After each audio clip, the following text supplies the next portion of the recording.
Let's get the latest from Algeria's Gabriel Elizondo, who's in Sao Paulo for us, where earlier protesters blocked major highways and streets.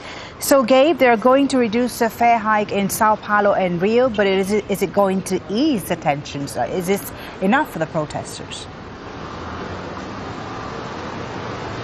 Well, that's a really million-dollar question that everyone's asking right now, and the simple answer is we simply don't know yet. What we're sensing from the protesters, and it's a very diverse group when we say protesters, is they're deciding themselves what to do right now. Do they consider this a victory and sort of stand down for a while, or are they going to take up another cause, such as health, education, some of these other issues, high cost of the stadiums for the World Cup? These are all things that were kind of bubbling under the surface that they were really protesting about, as well as the transport tariffs.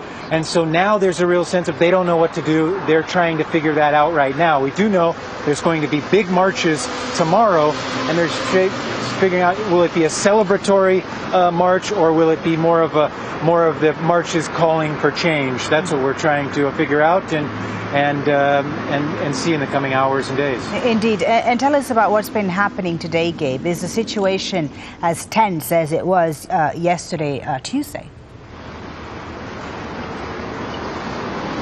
Well, clearly with this announcement in the last couple hours about reversing the tariffs in Rio and Sao Paulo, the mood is a little calmer here in Rio. I'd say it's a lot calmer here in Sao Paulo, I'm sorry. There are some protesters out on the streets, but they're nowhere near what they were yesterday or even the day before.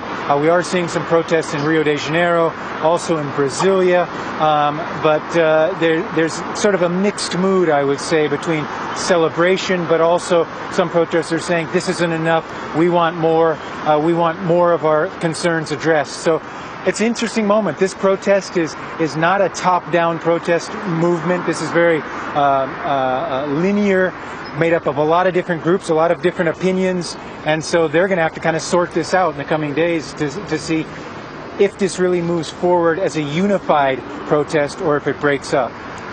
Gabe, thank you very much for that update. That's Algeria's Gabriel Elizondo reporting there from Sao Paulo, Brazil.